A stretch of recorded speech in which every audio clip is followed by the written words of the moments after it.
ওই বক্তা যে বলে গেলেন সিনেমা হলগুলোতে কাটপিস কেন চালিয়েছি, কাটপিস কে দিয়েছে আমাদেরকে?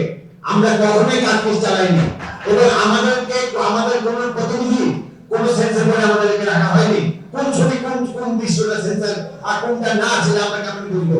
একজন প্রডিউসার ছবি তো তার বানাইলে আমার হলে বানাই দিত, তারপর সেই ছবি দেখার পর বানাই শো দেখার পরে আমাদেরকে তখন করতাম বলতো ভাই এসব কি দেখাচ্ছে, সব সেন্সর এই সেন্সর গানগুলো অশ্লীল গান। তারপরে একদিন 3 দিন পরে বলা হলো যে আপনারা গানগুলো খুলে ফেলেন। আমি কেন খুলে ফেলতে সেন্সর বলে না ভাই খুলে একটা অসুবিধা আছে। তারপর ছবি হয়ে গেল 2 ঘন্টা। ছবির মালিকের তো এখন ভাবে দোষ দিয়ে আপনারা মানে হল মালিকের দোষ দিয়ে চালাতে পারবেন না। তো কারণ এখনো পর্যন্ত এই যে আপনার সার্টিফিকেশন বোর্ড হয়েছে, সার্টিফিকেশন বোর্ডে যে কোন ছবিটা 18+ কতটুকু দিয়েছে আমরা হল মালিকদের কাছে বলবো। আমাদের কোনো প্রতিনিধি রাখা হয়?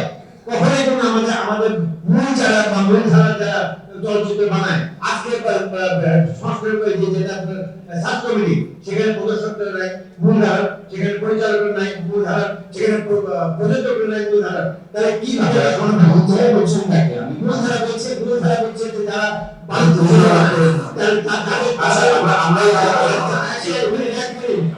যাদের অফিস আছে, যারা প্রফেশনাল প্রডিউসার, তারা হচ্ছে প্রডিউসার আমাদের কাছে তারাই হলো মূল ধারা। আপনার ব্যাপারটা বলছি,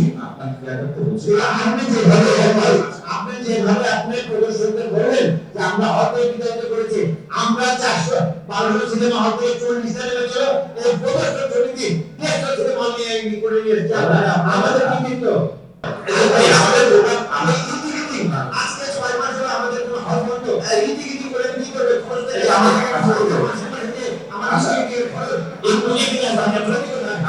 আপনারা আমাদেরকে বলবেন যে আমরা হল রাখবো না বন্ধ করতে।